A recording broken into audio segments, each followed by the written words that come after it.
Hi, welcome to the second session of reading this book called Sapiens by Professor Yuval Noah Harari, A Brief History of Humankind.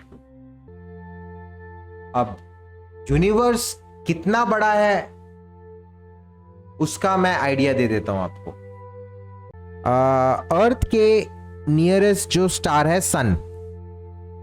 अब सन अर्थ से कितना बड़ा है मैं आपको पहले उस चीज का रेफरेंस देता हूं। आप समझ लो अर्थ एक सैंड पार्टिकल है, रेत का एक दाना, एक सिंगल सैंड पार्टिकल है अर्थ। तो सन का साइज अप्रॉक्सीमेटली एक फुटबॉल जितना होगा। आप दोनों को कंपेयर करके देखो, एक सैंड का पार्टिकल और एक फुटबॉल, इतना बड़ा है सन अर्थ से। ठीक है, अब थोड़ा और समझते यूनिवर्स कितना बड़ा है। अब सन जैसे स्टार्स, सन एक बहुत ही मीडियोकर सा स्टार है, कुछ खास बड़ा नहीं, कुछ खास छोटा नहीं। तो सन जैसे पूरे यूनिवर्स में 10 to the power 22 स्टार्स हैं। मैं आपको इमेज दिखाता हूं कंपैरिजन का। तो इस इमेज में आपको जितना बड़ा जो फोर्थ प्लैनेट दिख रहा है वो है हमारा अर्थ। फोर्थ प्लैनेट आप गिन लो इस इमेज में। छोटा सा एक ब्लू डॉट सा है, बड़ा ब्लू नहीं, छोटा ब्लू। बड़ा ब्लू के बाजू में देखिए छोटा सा ब्लू है, fourth, that is our earth. And जो पीछे जो येलो कलर का दिख रहा है तो वो बेसिकली सन है। तो आप साइज डिफरेंस समझ पा रहे हो अर्थ और सन का कितना है। अब सन जैसे 10 to the power 22 स्टार्स, आप एक पेपर में 1 लिखो और उसके पीछे 22 जीरोस लगा लो गिन के, और उसके बाद उस नंबर को हो सके तो आप गिन के देखो कितने लाख करोड़ क्या आ रहा है। I don't know what that number is. इतने स्टार्स हैं हमारे पूरे यूनिवर्स में, अलग अलग क्लस्टर्स एंड गैलेक्सीज में। तो आप समझ सकते हो यूनिवर्स कितना बड़ा है। And this universe is just the smoke of the big bang. तो बिग बैंग क्या था ये चीज तो आप थोड़ा बहुत आइडिया लगा ही सकते हो, ज्यादा मत सोचो सर फट जाएगा। तो बिग बैंग में बेसिकली, अच्छा एक और चीज बिग बैंग के बारे में ये है कि आप बिग बैंग के पहले क्या था ये चीज आप नहीं पूछ सकते। टेक्निकली रॉन्ग होगा ये क्वेश्चन, क्योंकि बिग बैंग से टाइम स्टार्ट हुआ था। स्पेस टाइम जिसको बोलते हैं हम, space time fabric. Space time fabric big bang से स्टार्ट हुआ था। अब अगर टाइम ही नहीं था बिग बैंग से पहले तो फिर क्या था?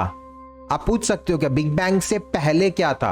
आप अगर पहले पूछ रहे हो मतलब टाइम ऑलरेडी एग्जिस्ट कर रहा था तब, but that was not the case, right? So time भी नहीं था। बिग बैंग के बाद जो फर्स्ट फ्रैक्शन ऑफ सेकेंड जो टाइम बना उसको प्लैंक इपॉक भी कहा जाता है। प्लैंक एक बहुत मशहूर फिजिसिस्ट थे तो उनके नाम पे रखा गया। तो प्लैंक इपॉक से टाइम स्टार्ट हुआ, तो दैट वाज बिग बैंग। उसके बाद फिर धीरे धीरे धीरे धीरे जो मैटर एनर्जी है, मैटर और एंटी मैटर तो एनर्जी बन गया एनालाइट करके, धीरे धीरे धीरे जो मैटर था वो ग्रेविटेशनल फोर्स आया। ग्रेविटेशनल फोर्स ने ही पूरा यूनिवर्स को बनाया, स्टार्स को, प्लैनेट्स को। वैसे ही हमारा अर्थ भी बना। पहले तो सन बना, सन के बाद उसके बाद हमारा अर्थ बना। डस्ट एंड गैस पार्टिकल्स एक जगह ग्रेविटेशनल फोर्स से आके छोटे छोटे सेलेस्टियल बॉडीज वगैरह बनी। अच्छा, अब इस थ्योरी को अगर मैं थोड़ा सा जो वैदिक लिटरेचर में दिया हुआ है उससे अगर थोड़ा सा रिलेट करने की कोशिश करूं तो देयर इज समथिंग कॉल्ड हिरण्यगर्भ इन ऋग्वेद। तो उसमें क्या कहा जाता है कि the universe formed out of a golden womb. तो golden womb का संस्कृत ट्रांसलेशन इज हिरण्यगर्भ.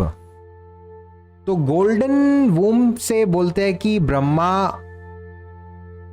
प्रकट हुए गोल्डन वूम के अंदर से, and he created the universe.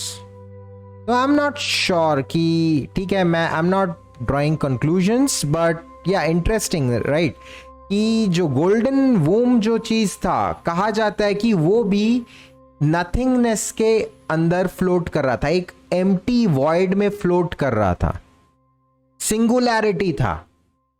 And ये सिंगुलैरिटी जो वर्ड है, इसको साइंस भी इसको एक्नॉलेज करती है कि यूनिवर्स एक सिंगुलैरिटी से बना है. अब वो किस चीज में फ्लोट कर रहा था, that void, that nothingness I was talking about, ये एक डिबेट का टॉपिक है. मेरा नॉलेज उतना डीप नहीं है, तो obviously I won't say anything about it, but interesting thing कि वॉइड या नथिंगनेस, एम्प्टीनेस को दोनों ने एक्नॉलेज किया, साइंस एंड रिलीजन. सो ठीक है, इसके बाद फिर और क्या वो भी देखते हैं. तो फिजिक्स यहीं से स्टार्ट हुआ, and about 3 lakh years after their appearance, मतलब बिग बैंग के 3 लाख साल बाद जो मैटर था वो एक जगह धीरे धीरे कंडेंस होने लगा. Matter and energy started to coalesce into complex structures called atoms, which then combined into molecules. Atoms बने, फिर atoms combine होते होते molecules बने. The story of atoms, molecules and their interaction is called chemistry. तो यहाँ से chemistry start हुआ. तो सबसे पहले physics start हुआ, जहाँ से space time start हुआ, the big bang itself. उसके 3 लाख साल बाद atom, molecules वगैरह बने, तो वहाँ से धीरे धीरे chemistry start हुआ. Subscribe to the channel for more such videos.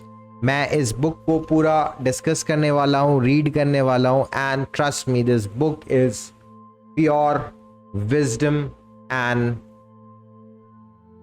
High level of thoughts.